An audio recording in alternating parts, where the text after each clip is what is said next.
Stranger things season 4 വരെ എല്ലാ എപ്പിസോഡുകളും നമ്മൾ റീവിസിറ്റ് ചെയ്തു. ഇന്ന് നമുക്ക് കഴിഞ്ഞ മാസം പുറത്തിറങ്ങിയ സീസൺ 5 വോളിയം 1-ലെ 4 എപ്പിസോഡുകൾ റീവൈൻഡ് ചെയ്യാം. അത് കഴിഞ്ഞ് ചെറിയ പ്രഡിക്ഷനും തിയറികളും ട്രെയിലർ ബ്രേക്ക് ഡൗണും ഒക്കെ ചെയ്യണമെന്നുണ്ട്. നമ്മുടെ ചാനൽ മിസ്റ്ററി റിലേറ്റഡ് വീഡിയോസ് ചെയ്യുന്നത് കൊണ്ടാണ് സ്ട്രേഞ്ചർ തിങ്സ് ചെയ്യാമെന്ന് കരുതിയത്. മാത്രമല്ല വളരെ വെൽ റിട്ടേൺ ആയിട്ടുള്ള സീരീസുകളിലൊന്നാണ്. സബ് ടെക്സ്റ്റുകളും പാറ്റേണുകളിലൂടെയും മ്യൂസിക്കുകളിലൂടെയും കളറിലൂടെ വരെ അവർ സ്റ്റോറി പറയുന്നുണ്ട്. എനിക്ക് ഇങ്ങനെയുള്ള മിസ്റ്ററി മൂവീസും സീരീസുകളും ഒക്കെ ഡിസ്കസ് ചെയ്യാൻ താല്പര്യമുണ്ട്. പക്ഷെ നിങ്ങൾക്ക് താല്പര്യം ഉണ്ടെങ്കിൽ മാത്രമേ ചെയ്യുള്ളൂ. എന്തായാലും താഴെ കമൻറ്റ് ചെയ്യുക. വീഡിയോയിലേക്ക് പോവാം.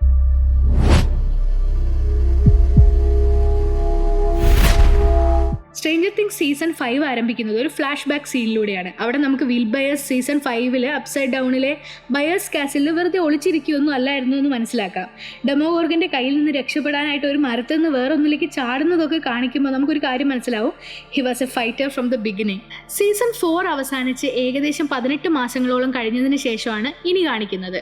ഹോക്കിൻസ് പൂർണ്ണമായും സൈനിക നിയന്ത്രണത്തിലാണ്. അപ്സൈഡ് ഡൗണിനും യഥാർത്ഥ ലോകത്തിനും ഇടയിലുള്ള ആ വിള്ളല് അവർ ഭീമമായ സ്റ്റീൽ ഷീറ്റുകൾ കൊണ്ട് അടച്ചിട്ടുണ്ട്.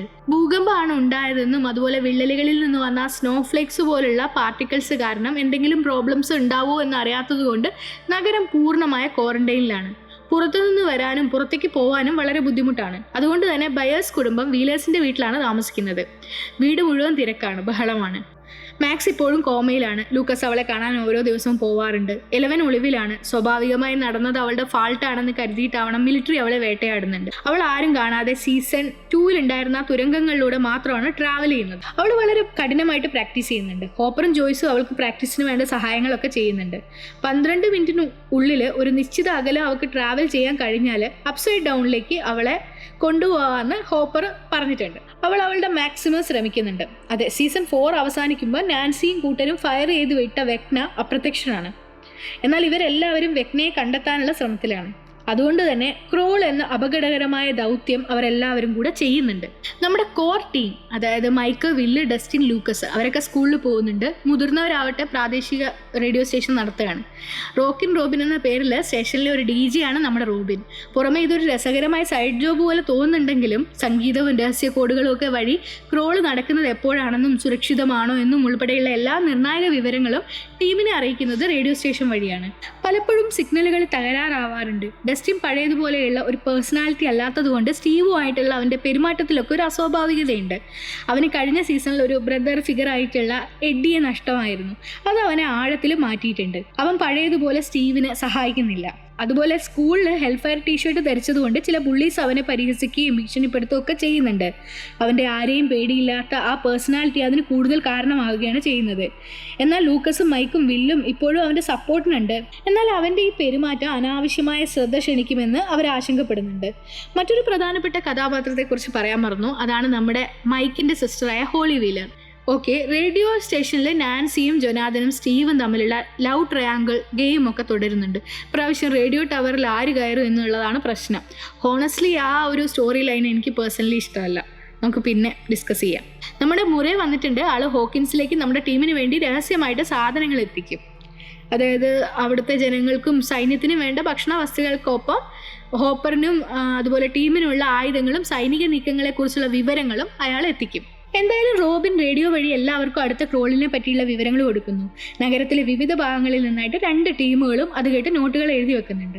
സമയവും സ്ഥലവും വഴിയും ഒക്കെ പറയുന്നുണ്ട്. അതായത് അവരിത് ഒരുപാട് തവണ ചെയ്തിട്ടുണ്ട്. എന്നിട്ടും വെക്നയെ കണ്ടെത്താൻ കഴിഞ്ഞിട്ടില്ല. ഓരോ ടീമിനും ഓരോ ചുമതലയുണ്ട്. ഹോപ്പർ മാത്രമാണ് ക്രോളിന് അപ്സൈഡ് ഡൗണിലേക്ക് പോകുന്നത്. അദ്ദേഹത്തെ സുരക്ഷിതമാക്കുക എന്നുള്ളതാണ് മറ്റുള്ളവരുടെ ജോലി. അതായത് വാനിലിരുന്ന് ഹോപ്പറിൻ്റെ നീക്കം ട്രാക്ക് ചെയ്യേണ്ടത് ഡസ്റ്റിനും സ്റ്റീവുമാണ്. ഒരുപാട് പരാജയപ്പെട്ട ക്രോൾസ് ഉണ്ടായിട്ടും പ്രതീക്ഷയോടെ തന്നെ ഓരോരുത്തരും അടുത്ത ക്രോളിന് വേണ്ടി തയ്യാറാവുകയാണ്. വൈകുന്നേരം കോർ ടീം പ്ലാൻ ചെയ്തുകൊണ്ടിരിക്കുമ്പോൾ വില്ലിന് പെട്ടെന്ന് അസ്വസ്ഥത ഉണ്ടാവുന്നു. തലകറക്കം പോലെ തോന്നുന്നുണ്ട്. അവൻ താഴെ വീഴാൻ പോകുന്നുമുണ്ട്. എല്ലാവരും ചേർന്ന് അവനെ പിടിക്കുന്നു. വില്ലിനൊരു അസ്വസ്ഥത ഉണ്ടായാൽ അതിന് എന്തെങ്കിലും റീസൺ ഉണ്ടാവുമെന്ന് മൈക്കിനറിയാം. ക്രോള് തുടങ്ങുന്നതിന് മുമ്പ് ഹോളിയെ പിക്ക് ചെയ്യാനായിട്ട് മൈക്ക് പോകുന്നുണ്ട്. അവളെ കാണാതാകുമ്പോൾ സ്കൂളിനുള്ളിലേക്ക് പോയി നോക്കുമ്പോൾ ഹോളി ബെഞ്ചിലിരിക്കുന്നു. അമ്മ കാരൻ ഹോളിയുടെ ടീച്ചറുമായിട്ട് സംസാരിക്കുകയാണ്. ഹോളി വീണ്ടും അവളുടെ ഇമാജിനറി ഫ്രണ്ട് മിസ്റ്റർ വാട്സറ്റുമായിട്ട് സംസാരിക്കുന്നത് ഇത്തിരി കുഴപ്പമാണെന്ന് ടീച്ചർ പറയുന്നുണ്ട്. അതുപോലെ കളിസ്ഥലത്ത് വെച്ച് കറങ്ങുന്ന ആ വീല് പോലുള്ള സാധനത്തിൽ ഇരിക്കുമ്പോൾ അവളുടെ ക്ലാസ്മേറ്റ് ഡെറിക്ക് അവളെ പിടിച്ച് കറക്കുന്നൊക്കെ ഉണ്ട്. മൈക്ക് ഹോളിയെ സമാധാനിപ്പിക്കാൻ ശ്രമിക്കുന്നു. ഹോക്കിൻസിലേക്ക് മോൺസ്റ്ററുകൾ വരുന്നത് കൊണ്ട് അവളെ സംരക്ഷിക്കാനായിട്ടാണ് മിസ്റ്റർ വാട്സെറ്റ് ശ്രമിക്കുന്നതെന്ന് അവൾ മൈക്കിനോട് പറയുന്നുണ്ട്. മൈക്ക് അവളെ സമാധാനിപ്പിക്കാൻ അവൾക്ക് തന്നെ ബ്രേവ് ആയിട്ട് തോന്നാൻ മിസ്റ്റർ വാട്സെറ്റിനെ പോലെ ആരുടെയും ആവശ്യമില്ല എന്ന് അവളോട് പറയുന്നു. മാത്രമല്ല അവളെ എൻകറേജ് ചെയ്യാനായിട്ട് മൈക്ക് അവൾക്ക് ഒരു D&D ഫിഗർ കൊടുക്കുന്നുണ്ട്. അത് ഹോളി ദ ഹെറോയിക് ആണെന്നാണ് അവൻ പറയുന്നത്. അത് അവൾക്ക് വളരെ ഇഷ്ടമാവുന്നുണ്ട്. അതേസമയം 12 മിനിറ്റിനുള്ളിൽ ദൗത്യം പൂർത്തിയാക്കിയിട്ട് ഹോപ്പർ എല്ലിനെ ക്രോളിൽ പങ്കെടുക്കാൻ വേണ്ടി സമ്മതിക്കുന്നില്ല. അവളെ കൂടി നഷ്ടപ്പെടാൻ താല്പര്യമില്ലാത്തത് കൊണ്ടാവാം അയാൾ അവളെ പിന്തിരിപ്പിക്കുന്നത്. പിന്നീട് വില്ലും ലൂക്കസും മാക്സിനെ കാണാൻ വേണ്ടിയിട്ട് ആശുപത്രിയിൽ പോകുന്നുണ്ട്. കുറച്ച് സമയം അവളോടൊപ്പം ഇരുന്ന് വില്ല് മാത്രം പുറത്തേക്ക് ഇറങ്ങുന്നു. യാദൃശികമായി റോബിനും വിക്കിയും തമ്മിലുള്ള കിസ്സിങ് വില്ല് കാണുന്നു. 1980കളിൽ ക്യൂർ കമ്മ്യൂണിറ്റി ഇന്നതുപോലെ പരസ്യമല്ലാത്തത് കൊണ്ട് വില്ല് ആദ്യമായിട്ടാണ് ഇത് കാണുന്നത്. വില്ലൊരു ഗേ ആണെന്ന് നമുക്ക് ഓൾറെഡി അറിയാം. എന്തായാലും ആ ഞെട്ടലിൽ അവൻ റോബിനെ കാണാതെ അവിടെ നിന്ന് ഓടുന്നുണ്ട്. എന്നാലും റോബിന് അവൻ്റെ ജാക്കറ്റും ഹെയറും ഒക്കെ അറിയാമല്ലോ. റേഡിയോ സ്റ്റേഷനിൽ എല്ലാവരും റോള് ആരംഭിക്കാൻ വേണ്ടി ഒത്തുകൂടുന്നു. എലവനും മൈക്കും ഒക്കെ അവിടെ വെച്ച് മീറ്റ് ചെയ്യുന്നുണ്ട്. പക്ഷേ ഡസ്റ്റിനെ കാണാനില്ല. സ്റ്റീവ് വാൻ ഓടിക്കാൻ വേണ്ടി പോകുന്നുണ്ട്. ഡസ്റ്റിൻ എത്താത്തത് കൊണ്ട് വില്ലിന് സ്റ്റീവിനെ സഹായിക്കാൻ ആഗ്രഹം ഉണ്ടായിരുന്നെങ്കിലും ജോയ്സ് സമ്മതിക്കുന്നില്ല. പകരം ആ ദൗത്യം ജൊനാഥനെ ഏൽപ്പിക്കുന്നു. ജോയ്സും റോബിനും നാൻസിയും എലവനും വില്ലും റേഡിയോ സ്റ്റേഷനിലെ രഹസ്യ അറയിലാണ്. അവിടെയാണ് കൺട്രോൾ സെന്റർ. മൈക്കും ലൂക്കസും സൈനിക നീക്കം നിരീക്ഷിക്കാനുള്ള ഡ്യൂട്ടിയിലാണ്. ഹോപ്പർ സിഗ്നലിനായിട്ട് കാത്തിരിക്കുന്നു.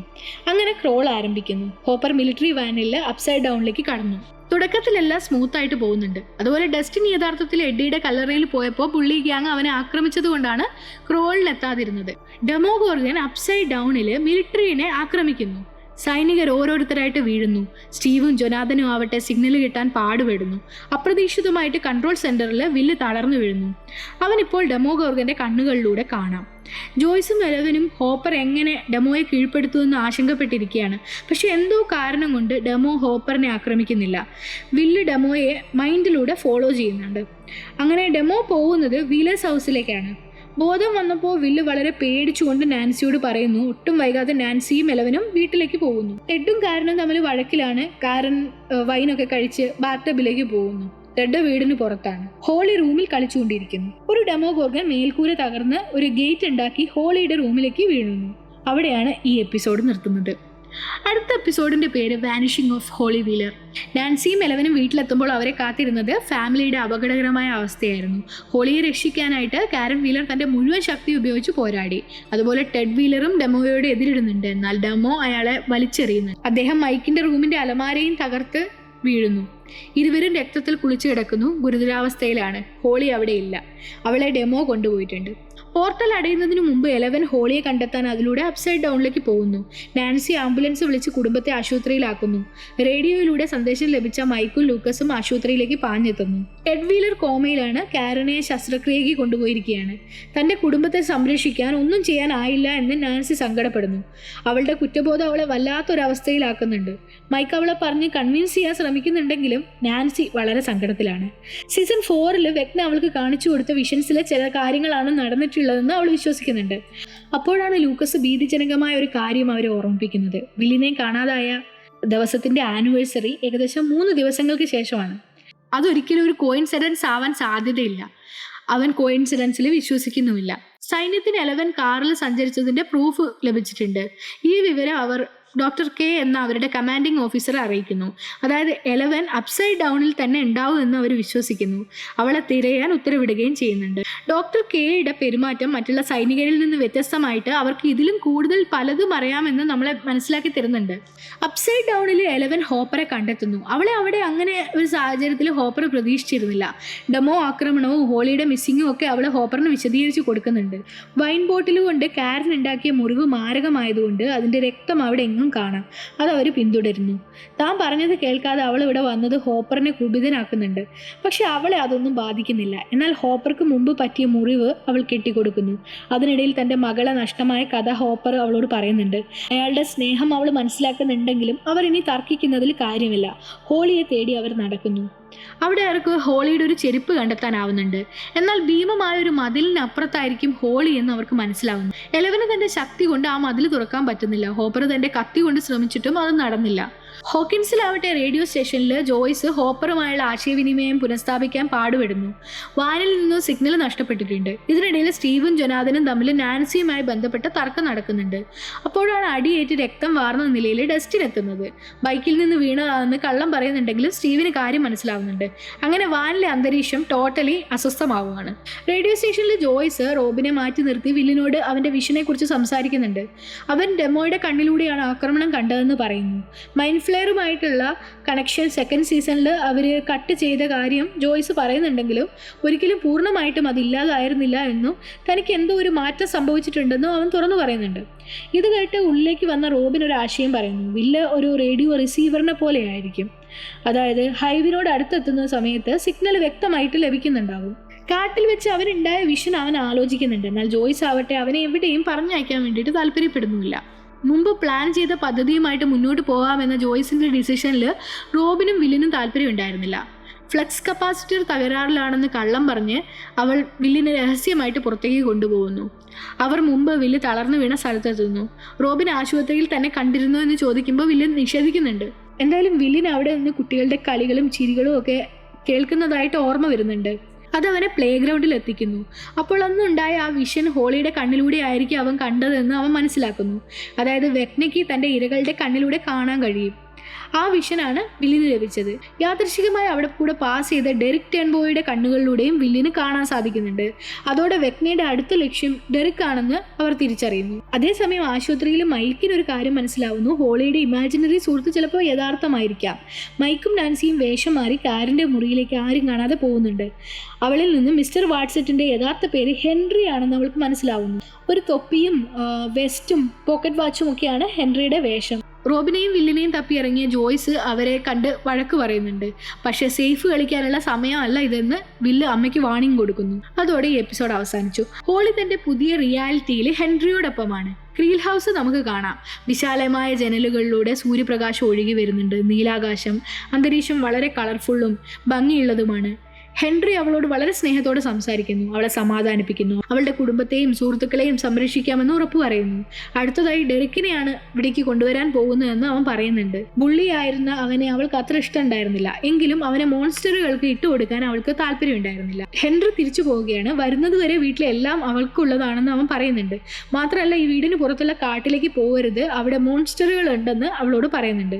അവൾക്കൊരു ടേപ്പ് റെക്കോർഡറും കാസറ്റും ഗിഫ്റ്റ് ചെയ്യുന്നുണ്ട്. അത് അവളുടെ ഒരു സ്വപ്നലോകമായിട്ട് മാറുന്നു. അവൾ അവിടെ കണ്ട് വസ്ത്രമൊക്കെ ധരിച്ച് ആലിസ് ഇൻ വണ്ടർലാൻഡ് സ്റ്റൈലിൽ വീട് മുഴുവൻ നൃത്തം ചെയ്ത് നടക്കുന്നു.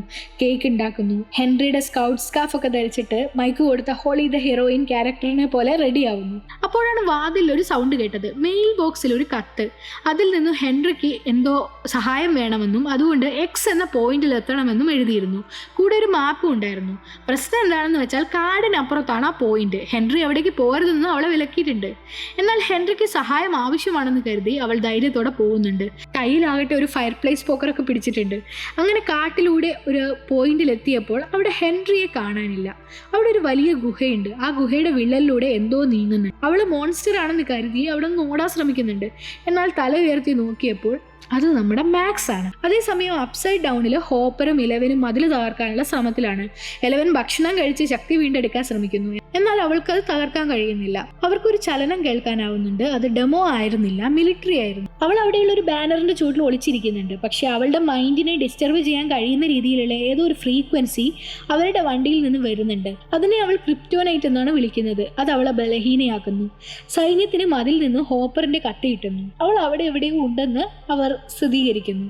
ആ ഫ്രീക്വൻസി പൂർണ്ണമായിട്ടുള്ള രീതിയിൽ അവർ വ്യാപിപ്പിക്കുകയും ചെയ്യുന്നുണ്ട്. ഒടുവിൽ അവൾ വേദന കൊണ്ട് കരയാൻ തുടങ്ങി. അതോടെ സൈനികർ വെടിവെക്കുന്നു. ഹോപ്പർ അവളെ മറയ്ക്കുന്നുണ്ട്. പിന്നീട് നിവർത്തിയില്ലാതെ ഹോപ്പർ ഗ്രനേഡുകൾ എറിയുന്നു. ആ ഫ്രീക്വൻസി ഇല്ലാതായപ്പോൾ ഇലവൻ ശക്തി വീണ്ടെടുത്ത് രണ്ടുപേരും കൂടി സൈനികരെ തകർക്കുന്നു. ഒരാളെ പിടികൂടുകയും ചെയ്യുന്നുണ്ട്. ഇലവന്റെ നിർദ്ദേശപ്രകാരം ഹോപ്പർ അയാളെ ചോദ്യം ചെയ്യുന്നു. അതോടെ ഡോക്ടർ കെയെ പറ്റിയും ജനറൽ സുള്ളിവനെ പറ്റിയിട്ടും ഒക്കെയുള്ള ഇൻഫോർമേഷൻസ് അവൻ അറിയാമെന്ന് അവർക്ക് മനസ്സിലാവുന്നുണ്ട്. അയാളുടെ മൈൻഡിൽ ഒരു പൂട്ടിയ വാതിൽ അവൾ കാണുന്നുണ്ട്. അത് ക്രിപ്റ്റോനൈറ്റ് കൊണ്ട് സുരക്ഷിതമാക്കിയിട്ടുണ്ട്. അവിടെ അവർ അവളെ പോലെ പവർഫുൾ ആയിട്ടുള്ള ആരെയോ പൂട്ടിയിട്ടുണ്ടെന്ന് അവൾക്ക് മനസ്സിലാവുന്നു. അവളെപ്പോലെ പവർഫുള്ളായ ഒരാളുടെ കാര്യം മാത്രമേ അവൾക്ക് ഓർമ്മ വരുന്നുള്ളൂ, ഹെൻറി. യഥാർത്ഥ ലോകത്ത് റേഡിയോ സ്റ്റേഷനിൽ എല്ലാവരും ഒന്നിക്കുന്നു. ഡസ്റ്റിൻ്റെ അവസ്ഥ കണ്ട് മൈക്ക് സമാധാനിപ്പിക്കുന്നുണ്ടെങ്കിലും ലൂക്കസ് അവൻ പറഞ്ഞ കള്ളം വിശ്വസിച്ചിട്ടില്ല. വില്ല് എന്താണ് സംഭവിച്ചതെന്ന് എല്ലാവർക്കും എക്സ്പ്ലെയിൻ ചെയ്ത് കൊടുക്കുന്നുണ്ട്. മൈക്കും നാൻസിയും തങ്ങൾക്കറിയാവുന്ന കാര്യവും പറയുന്നു. അതോടെ അപകടകരമായ ഒരു പദ്ധതി അവർ തയ്യാറാക്കുന്നു. വില്ലിന്റെ പദ്ധതി മോഡിഫൈ ചെയ്ത് എല്ലാവർക്കും സ്വീകാര്യമാകുന്ന രീതിയിൽ മൈക്ക് അവതരിപ്പിക്കുന്നു. ഡെറിക്കിനെ തട്ടിക്കൊണ്ടുപോകാൻ ഡെമോ എത്തുമ്പോൾ അവനെ ട്രാക്ക് ചെയ്ത് ഹോളിയിലേക്ക് എത്തുക എന്നാണ് അവരുടെ പദ്ധതി. ഡെറിക്കിന്റെ വീട്ടിലേക്ക് കയറാനുള്ള ഏക വഴി എറിക്കയാണ്. എറിക്കയുടെ സുഹൃത്താണ് ഡെറിക്കിന്റെ സിസ്റ്റർ ടീന. മൈക്കും ലൂക്കസും എറിക്കയെ കാണാൻ സ്കൂളിലെത്തുമ്പോൾ അവൾ അവരുടെ ഫേവറേറ്റ് ആയ സയൻസ് ക്ലാസ്സിലാണ്. അതെ, നമ്മുടെ മിസ്റ്റർ ക്ലാർക്ക് അവരെ വേം ഹോളിനെ പറ്റിയിട്ട് പഠിപ്പിക്കുന്നുണ്ട്. ടൈം ട്രാവൽ വരാൻ പോകുന്നതിന്റെ സൂചനയാണോ എന്നറിയില്ല. എന്തായാലും ഡെറിക്കിനെ സഹായിക്കാൻ എറിക്കയ്ക്ക് താല്പര്യം ഉണ്ടായിരുന്നില്ല. മാത്രമല്ല ടീനയും അവളും വഴക്കിലായിരുന്നു. എന്നാൽ ഹോളിയെ കാണാതായ കാര്യം മൈക്ക് പറഞ്ഞപ്പോൾ അവൾ സഹായിക്കാൻ തയ്യാറായിരുന്നു. റോബിനും വില്ലും ആവട്ടെ ആശുപത്രിയിൽ നിന്ന് സെഡേറ്റീവ്സ് മോഷ്ടിക്കുന്നുണ്ട്. റോബിൻ അവിടെ വെച്ച് വിക്കിയെ കുറിച്ചിട്ട് വില്ലിനോട് പറയുന്നുണ്ട്. വില്ലിന് റോബിനുമായിട്ട് സംസാരിക്കാൻ കംഫർട്ടബിൾ ആയി തുടങ്ങിയിട്ടുണ്ട്. എങ്ങനെയാണ് വിക്കിക്ക് അവളെ ഇഷ്ടമാണെന്ന് അവൾ അറിഞ്ഞതെന്ന് വില്ല് ചോദിക്കുന്നുണ്ട്. ഷെയ്ഡ് ലുക്കും അതുപോലെ എൽബോ ബമ്പിങ്ങും മറ്റേ മഞ്ഞ് വീഴും പോലെയുള്ള അനുഭൂതിയും ഒക്കെ റോബിൻ വില്ലിനോട് പറഞ്ഞു കൊടുക്കുന്നുണ്ട്. വില്ല് അവൻ്റെ മനസ്സിൽ എന്തൊക്കെയോ ആലോചിച്ച് കൂട്ടുന്നുണ്ട്. ഒടുവിൽ അവർ രണ്ടുപേരും കൂടി ആശുപത്രിയിൽ നിന്ന് ഉറക്കഗോളികൾ മോഷ്ടിച്ച് തിരിച്ചു പോകുന്നു. മുറേ അവർക്കുള്ള ആയുധങ്ങളും ആവശ്യ സാധനങ്ങളും എത്തിക്കുന്നു. നാൻസി ആവട്ടെ ട്രാക്കിംഗ് ചിപ്പ് ഷോട്ട് ഗണ്ണിലിട്ട് പരീക്ഷിക്കുന്നുണ്ട്. അതിനിടയിൽ മുറേ ജൊനാഥനെ നാൻസിയെ പ്രൊപ്പോസ് ചെയ്യാനുള്ള ഒരു റിംഗ് ഒക്കെ കൊടുക്കുന്നുണ്ട്. ഇതേസമയം ഡസ്റ്റിനും സ്റ്റീവും തമ്മിലുള്ള വഴക്ക് വർദ്ധിക്കുകയാണ്. ഒടുവിൽ സ്റ്റീവിന്റെ കാറ് തുളച്ച് ഡസ്റ്റിൻ ട്രാക്കറിന്റെ ആൻറ്റിനെ അതിൽ ഘടിപ്പിക്കുന്നു. അന്ന് രാത്രി എറിക്ക പദ്ധതി പൂർണ്ണമായി നടപ്പാക്കുന്നു. അവൾ ടേൺബോ കുടുംബത്തിന് മയക്കുമരുന്ന് ചേർത്ത പൈ കൊടുക്കുന്നുണ്ട്. ടീന അത് കഴിക്കാൻ വിസമ്മതിച്ചപ്പോൾ അവൾ അവളെ കുത്തിവെച്ച് മയക്കുന്നു. ടീം എല്ലാവരും ചേർന്ന് പദ്ധതി പ്രകാരം പ്രവർത്തിക്കുന്നു. ലൂക്കസ് ഡെമോയെ ആകർഷിക്കാനായിട്ട് വാട്ടർ ബലൂൺ കൊണ്ട് എറിയുന്നു. മൈക്ക് അതിനെ അവരുണ്ടാക്കിയ ട്രാപ്പിലേക്ക് തള്ളിവിടുന്നു. താഴെ നാൻസിയും ജൊനാഥനും തീയിടുകയും ട്രാക്കർ ഘടിപ്പിക്കുകയും ചെയ്യുന്നുണ്ട്. പരിക്കേറ്റ ഡെമോ അപ്സൈഡ് ഡൗണിലേക്ക് തന്നെ പോകുന്നുണ്ട്. സ്റ്റീവും ഡസ്റ്റിനും നാൻസിയും ജൊനാഥനും ചേർന്ന് അതിനെ പിന്തുടരുന്നു. ഇതേസമയം ഫാമിലാണ് ഡെറിക്കിനെ വില്ലും ജോയ്സും ഒളിപ്പിച്ചിരിക്കുന്നത്. എന്നാൽ ഡെമോ അങ്ങോട്ട് വരുന്നുണ്ടെന്ന് അവർക്ക് മനസ്സിലാവുന്നു. എത്രയും പെട്ടെന്ന് ഡെറിക്കിനെ അവിടെ നിന്ന് മാറ്റണമെന്ന് കരുതുന്നു. പക്ഷെ അപ്പോഴാണ് അവൻ ഉണരുന്നത്. അവർ തന്നെ തട്ടിക്കൊണ്ടുവന്നതാണെന്ന് കരുതിയിട്ട് അവൻ അവരെ ആക്രമിക്കുന്നുണ്ട്. പക്ഷെ വില്ല് അവനെ തടയാൻ ശ്രമിക്കുമെങ്കിലും അവൻ അവിടെ ഉണ്ടായിരുന്ന ഒരു കോണിയിലൂടെ മുകളിലേക്ക് കയറിയിട്ട് അവിടെ നിൽക്കുന്നു. റോബിന് എറിക്കുകയും എത്ര ശ്രമിച്ചിട്ടും അവൻ അവിടെ നിന്ന് ഇറങ്ങുന്നില്ല. അപ്പോഴാണ് ഭയാനകമായ ഒരു ശബ്ദം വാതിലിനപ്പുറത്തുനിന്ന് കേട്ടത്. ഡെമോ വാതിൽ തകർത്ത് വന്നപ്പോൾ ജോയ്സ് ഒരു കോടാലി എടുത്ത് അതിന് നേരെ വീശുന്നു. അപ്പോഴേക്കും വില്ലിന് പഴയതുപോലെ വിഷൻ വരുന്നുണ്ട്. ഡെമോയുടെ കണ്ണിലൂടെ അവന് ജോയ്സിനെ കാണുന്നുണ്ട്. എന്തായാലും ഡെമോ പേടിച്ച് പിന്നോട്ട് മാറിയപ്പോൾ പുറകിൽ നിന്ന് സ്റ്റീവൻ ടീമും വണ്ടി കൊണ്ട് അതിനെ ഇടിച്ചു തെറിപ്പിക്കുന്നു. ഇത്രയും ക്രൂരമായി ആക്രമിക്കപ്പെട്ട ഒരു ഡെമോഗോർഗിന് വേറെ ഉണ്ടാവില്ല. അത് പേടിച്ചൊരു ഗേറ്റ് തുറന്ന് അപ്സൈഡ് ഡൗണിലേക്ക് തന്നെ പോകുന്നു. സ്റ്റീവൻ ടീമും അതേ ഗേറ്റിലൂടെ തന്നെ അപ്സൈഡ് ഡൗണിലേക്ക് അതിനെ ട്രാക്ക് ചെയ്ത് പോകുന്നുണ്ട്. എന്തായാലും ഡസ്റ്റിനും അതുപോലെ സ്റ്റീവും വഴക്കിട്ട് ഒരു മതിലിൽ ഈ വണ്ടി ഇടിച്ചു നിൽക്കുന്നുണ്ട്. ഹോപ്പറും എലവനും നേരത്തെ ഇടിച്ച അതേ മതിലാണിത്. ഡസ്റ്റിന് ഹോപ്പറിനെ റേഡിയോ വഴി കോണ്ടാക്ട് ചെയ്യാൻ വേണ്ടി ശ്രമിക്കുന്നുണ്ട്. ഭാഗ്യത്തിന് വർക്കാവുന്നുണ്ട്. എലവനും അവരോടൊപ്പം ഉണ്ടെന്നും തങ്ങളും ഒരു മതിലിൽ മുട്ടിയെന്നും അവർ പറയുന്നുണ്ട്. എന്നാൽ അവരുണ്ടായിരുന്നത് മതിലിന്റെ മറ്റൊരു സൈഡിലാണ്. ഇത് തുറക്കാൻ വേണ്ടി വേറെ വഴിയില്ലെന്ന് ഹോപ്പർ അവനോട് പറയുന്നു. ഹോപ്പറും എലവനും ആവട്ടെ അപ്സൈഡ് ഡൗണിലെ ഡോക്ടർ കെയുടെ സൈനിക താവളത്തിന്റെ അരികിലാണ്. അകത്ത് എങ്ങനെ കടക്കാമെന്ന് അവർ ആലോചിക്കുകയാണ്. ഡസ്റ്റിൻ ഒരു നിഗമനത്തിൽ എത്തിയിട്ടുണ്ട്. അപ്സൈഡ് ഡൗണിനെ വളഞ്ഞ് വൃത്താകൃതിയിൽ ഒരു മതിലുണ്ട്. ഹോളി അതിനപ്പുറത്തായിരിക്കാം. ഹോക്കിൻസ് ലാബാണ് ഈ സർക്കിളിന്റെ സെന്റർ. അതുകൊണ്ട് ഡസ്റ്റിന്റെ സംഘം അത് ലക്ഷ്യമാക്കിയിട്ട് പോകാൻ തീരുമാനിക്കുന്നു. ഹോപ്പർ ഒടുവിൽ എലവനെ മിലിറ്ററി കേന്ദ്രത്തിലേക്ക് കടക്കാൻ സമ്മതിക്കുന്നുണ്ട്. അവൾ സാഹസികമായി അതിനകത്ത് കടന്ന് ഹോപ്പറിനെ ഉള്ളിലെത്തിക്കുന്നു. രഹസ്യവാതിൽ കണ്ടെത്തുന്നതിന് മുമ്പ് തന്നെ അലാറം മുഴങ്ങുന്നു. എലവന്റെ ക്രിപ്റ്റോനൈറ്റ് ഫ്രീക്വൻസി പ്രവർത്തിക്കുന്നു. അവൾ തകർന്നു പോകുന്നുണ്ട്. ഹോപ്പർ പോരാടുന്നുണ്ടെങ്കിലും അവനെ അപ്സൈഡ് ഡൗണിലെ ഒരു വൈൻ വരിഞ്ഞു മുറുക്കുന്നുണ്ട്. ഡോക്ടർ കെ എലവനെ നേരിടുന്നു. പക്ഷെ അവൾ ബലഹീനയായിരുന്നു. പിന്നീട് ഹോപ്പറിനോട് എതിരിടുകയും അങ്ങനെ അവർ ബോധരഹിതയാകുകയൊക്കെ ചെയ്യുന്നുണ്ട്. അതിനുശേഷം ഹോപ്പർ എലവനോട് ഡസ്റ്റിന്റെ ടീമിനെ കണ്ടെത്താൻ പറയുന്നു. അപ്പോഴാണ് എലവൻ ഹോപ്പറിന്റെ വെസ്റ്റിനുള്ളിൽ ഡൈനാമിറ്റ് കാണുന്നത്. ഹോപ്പർ അവളോട് ഐ ലവ് യു ജെയിൻ, നിന്നിൽ ഞാൻ ഒരുപാട് അഭിമാനിക്കുന്നു എന്ന് പറഞ്ഞ് ആ റൂമിൻ്റെ ഉള്ളിലേക്ക് പോകുന്നു. പക്ഷെ പെട്ടെന്ന് സോണിക് ഫ്രീക്വൻസി നിൽക്കുന്നു. വാതിൽ തുറക്കപ്പെടുന്നു. ഹോപ്പർ തിരിച്ചു വരുന്നു. അവളെ അതിനുള്ളിലേക്ക് കൊണ്ടുപോകുന്നു. അവിടെ അവളെ കാത്തിരുന്നത് വെക്നയായിരുന്നില്ല, അവളുടെ സഹോദരി 8 കാളിയായിരുന്നു. ഇതിനിടയിൽ നമ്മുടെ ഹോളി മാക്സിനോടൊപ്പമാണ്. കത്തെഴുതിയത് മാക്സ് ആണെന്ന് അവൾ വിശദീകരിക്കുന്നുണ്ട്.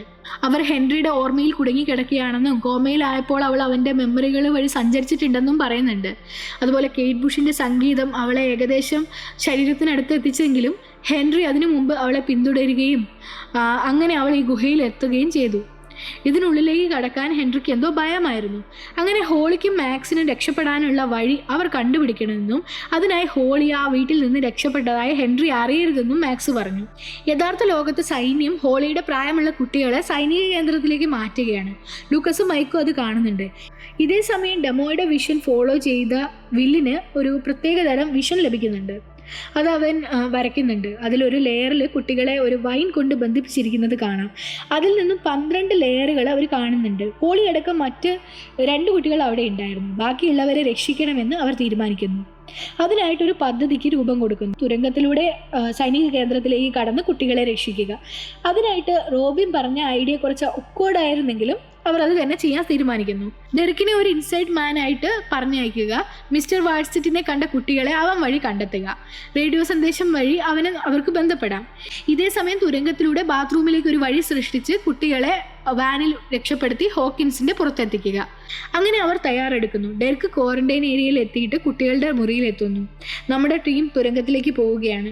ഇവിടെ മൈക്കിനും വില്ലിനിടയിൽ ഒരു ബ്യൂട്ടിഫുൾ ആയിട്ടുള്ള ഒരു കോൺവെർസേഷൻ ഉണ്ട്. അതായത് മൈക്ക് വിശ്വസിക്കുന്നത് വില്ലാണ് ഫാം ഹൗസിൽ വെച്ചിട്ട് ഡെമോയെ ഓടിച്ചത്. അതായത് വില്ലിനെ ഹൈവ് മൈൻഡിലേക്ക് കയറിയിട്ട് ഡെമോയെ കൺട്രോൾ ചെയ്യാൻ കഴിയുമെന്ന് മൈക്കിന് വിശ്വാസമുണ്ട്. അവൻ വില്ലിനെ ഒരു D&D ടേംസ് ഒക്കെ യൂസ് ചെയ്തിട്ട് ഒരു സോഴ്സറർ എന്ന് വിളിക്കുന്നുണ്ട്. എന്നാൽ ഇതിനിടയിൽ നടന്ന പല മൊമെൻറ്റുകളും വില്ലിനെ ചെറിയ രീതിയിൽ സ്വാധീനിച്ചിട്ടുണ്ട്. റോബിൻ പറഞ്ഞതുപോലെ ഷേഡ് ലുക്കും എൽബോ ബമ്പിങ്ങും പല സിഗ്നലുകളും അവന് എന്തോ ഒരു പ്രതീക്ഷ കൊടുത്തിട്ടുണ്ടായിരുന്നു. അതുകൊണ്ട് തന്നെ അവൻ ചെറുതായിട്ടൊരു ഷട്ടപ്പ് പഞ്ച് മൈക്കിന് കൊടുക്കുന്നുണ്ട്. മൈക്ക് ആവട്ടെ തുരങ്കത്തിലേക്ക് പോകുന്നു. അത് വില്ലിനെ സ്റ്റുപ്പിഡായിട്ടുള്ള ഒരു നീക്കമായിട്ട് തോന്നുകയും പ്രതീക്ഷ അത് പോയതുപോലെ തോന്നുകയൊക്കെ ചെയ്യുന്നുണ്ട്. പക്ഷെ റോബിൻ ഇതെല്ലാം കാണുന്നുണ്ടായിരുന്നു. സങ്കടപ്പെടുന്ന വില്ലിനോട് അവൾ അവളുടെ കഥ പറയുന്നു. അവൾക്ക് അവളുടെ ഒരു സുഹൃത്തിനോട് ഇഷ്ടം തോന്നിയ കഥ. റോബിൻ അവനോട് പറയുന്നത് സ്വയം ആരാണെന്ന് അവൻ ആക്സെപ്റ്റ് ചെയ്യുകയാണ് ആദ്യം ചെയ്യേണ്ടത്. അതുപോലെ ഒന്നിനെയും പേടിക്കേണ്ടതില്ല. ആ പേടി ഉപേക്ഷിച്ചതാണ് അവളെ സഹായിച്ചത്. ആ പേടി ഉപേക്ഷിക്കാൻ അവളെ സഹായിച്ചത് അവളുടെ ചെറുപ്പത്തിലെ ഓർമ്മകൾ ഉണ്ടായിരുന്ന ഒരു 8mm ഫിലിം റോളാണ്. അത് അവളെ കോൺഫിഡൻ്റ് ആക്കാൻ ഹെൽപ്പ് ചെയ്യുന്നുണ്ട്. വില്ലിൻ്റെ കണ്ണുകൾ നിറയുന്നുണ്ട്. അവർ ഒരുമിച്ച് ചിരിക്കുന്നു. പിന്നീട് മൈക്കും ലൂക്കസും ബാത്റൂം കുത്തി തുറക്കുന്നു. ഓരോ കുട്ടികളെ ആയിട്ട് ഡെറിക്ക് മിസ്റ്റർ വാട്സറ്റ് പറഞ്ഞയച്ചതാണെന്ന് വിശ്വസിപ്പിച്ചിട്ട് ബാത്റൂമിൻ്റെ ഹോളിനടുത്തേക്ക് വിടുന്നുണ്ട്. എന്നാൽ മുകളിൽ നിന്ന് വാട്ടർ ലീക്ക് ആവുന്നതോടെ മൈക്കും വില്ലും ഒരുമിച്ച് ആ ലീക്ക് തടയാൻ ശ്രമിക്കുന്നു. പക്ഷെ മുഴുവൻ കുട്ടികളെയും കടത്തുന്നതിന് മുമ്പ് തന്നെ മറ്റൊരു കുട്ടി അവരെ സ്പോട്ട് ചെയ്യുകയും ഓഫീസർമാർക്ക് വിവരം കൊടുക്കുകയും ചെയ്യുന്നു. കിട്ടിയ കുട്ടികളുമായിട്ട് റോബിനും മുറയും വാനിൽ പോകുന്നുണ്ട്. ലൂക്കസ് തുരങ്കത്തിലൂടെ 2 കുട്ടികളുമായിട്ട് രക്ഷപ്പെടുന്നുണ്ട്. എന്നാൽ ജോയ്സും വില്ലും മൈക്കും മിലിറ്ററിയുടെ പിടിയിലാണ്. അവരുടെ കൂടെ ഡെറിക്ക് അടക്കം 3 കുട്ടികളും ഉണ്ട്. സുള്ളിവനും സംഘവും അവരെ ചോദ്യം ചെയ്യുമ്പോൾ വില്ല് ഡെമോസിന്റെ വിഷൻ കണ്ടിട്ട് നിലത്തേക്ക് വീഴുന്നുണ്ട്. ഡെമോസ് അവരെ ആക്രമിക്കാനായിട്ട് വരുന്നു. മിലിറ്ററി എത്ര വെടിവെച്ചിട്ടും ഡെമോസ് ചാവുന്നില്ല. ഇതിനിടയിൽ നിലത്ത് വീണ വില്ലിനെയും ബാക്കിയുള്ള കുട്ടികളെയും കൂട്ടിയിട്ട് ജോയ്സും മൈക്കും അവിടെ നിന്ന് രക്ഷപ്പെടാൻ ശ്രമിക്കുന്നുണ്ട്. എന്നാൽ 2 ഭാഗത്തു നിന്നും ഡെമോസ് വരുമ്പോൾ അവർക്കൊന്നും ചെയ്യാനാവുന്നില്ല. ഭാഗ്യം കൊണ്ട് ഫയർ ഉപയോഗിച്ചിട്ട് ആരോ ഡെമോയെ ആക്രമിക്കുന്നു. പക്ഷെ ഹൈവിനടുത്തായതുകൊണ്ട് ഡെമോ പിടയുമ്പോൾ വില്ലും അതുപോലെ തന്നെ പിടയുന്നുണ്ട്. ഒടുവിൽ മൈക്ക് അത് കാണുകയാണ്. അതെ, അപ്സൈഡ് ഡൗണിലെ ആ ഗേറ്റിൽ നിന്നും വെക്ന അങ്ങോട്ട് വരുന്നു. വെക്ന ബാക്കിയുള്ള മിലിറ്ററിക്കാരെ മൊത്തം കൊല്ലുന്നു. ഫയർ തിരിച്ചു വിടുന്നു. ഡെമോസിനെ കൊണ്ട് കുട്ടികളെ കൊണ്ടുപോകുന്നു. റോബിനും മുറയും മൈക്കും എല്ലാം അത് കണ്ട് വിഷമിക്കുന്നുണ്ട്. ഒടുവിൽ വെക്ന വില്ലിനെ ഉയർത്തുന്നുണ്ട്. അവൻ്റെ ഉള്ളിലെ വിഷമിപ്പിക്കുന്ന പല മെമ്മറികളും അവന് കാണിച്ചു കൊടുക്കുന്നുണ്ട്. അവനെ പോലെ മനസ്സിന് ശക്തിയില്ലാത്തവരും തകർന്നു പോകുന്നവരുമായിട്ടുള്ള ഔട്ട്കാസ്റ്റ് ആയിട്ടുള്ള ആളുകൾ വേറെ ഏതോ ലോകത്താണ് ജീവിക്കേണ്ടതെന്നൊക്കെ പറഞ്ഞ് വെക്ന പോകുന്നു. പിന്നീട് വെക്ന ഡെമോസിനെ ലൂക്കസിനെയും റോബിനെയും മൈക്കിനെയും കൊല്ലാനായിട്ട് അയക്കുന്നുണ്ട്. എന്നാൽ ആ നിമിഷം വില്ല് അവൻ്റെ ഹാപ്പി മെമ്മറികളിൽ കോൺസെൻട്രേറ്റ് ചെയ്യുന്നു. മൈക്കിനെ ആദ്യമായിട്ട് കണ്ട ദിവസവും അവർ സുഹൃത്തുക്കളായതും D&D കളിച്ചതും ജോയ്സും ജൊനാഥനുമായിട്ടുള്ള ഓർമ്മകൾ, അവൻ വരച്ച റെയിൻബോ ഷിപ്പ്, അവൻ്റെ ബയസ് കാസിൽ, അങ്ങനെ അവൻ്റെ കണ്ണുകൾ പൂർണ്ണമായിട്ടും വെള്ളയാവുന്നു. മൈക്ക് കാണുന്നത് വില്ല് തൻ്റെ മുമ്പിലുള്ള ഡെമോയെയൊക്കെ പൈശാചികമായിട്ട് വെക്ന ആളുകളെ കൊന്നതുപോലെ കൊല്ലുന്നതാണ്. ഇതേ സമയം റോബിൻ്റെ അടുത്തും ലൂക്കസിൻ്റെ അടുത്തുമുള്ള ഡെമോസ് ഇതുപോലെ തന്നെ മരിച്ചു വീഴുന്നുണ്ട്. റോബിൻ പറഞ്ഞതുപോലെ തന്നെ അവൻ സ്വയം ആക്സെപ്റ്റ് ചെയ്തു. മൈക്ക് പറഞ്ഞ കാര്യം അവൻ ബിലീവ് ചെയ്തു. അങ്ങനെ അവൻ അവൻ്റെ സുഹൃത്തുക്കളെ രക്ഷിച്ചു.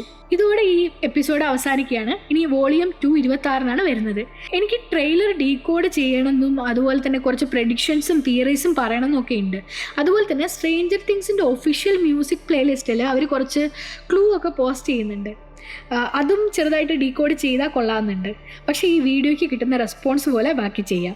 എന്തായാലും ഇഷ്ടപ്പെട്ടാലും ഇല്ലെങ്കിലും ഒന്ന് കമൻറ്റ് ചെയ്യാൻ പറ്റുമോ? കാരണം അത് ചെയ്യാൻ വേണ്ടി നല്ല എഫേർട്ടാണ്. ഞാൻ ചെയ്തിട്ട് പിന്നെ വ്യൂസ് ഇല്ലെങ്കിൽ അത് ബുദ്ധിമുട്ടല്ലേ. അപ്പോൾ നമുക്ക് അടുത്ത വീഡിയോയിൽ കാണാം.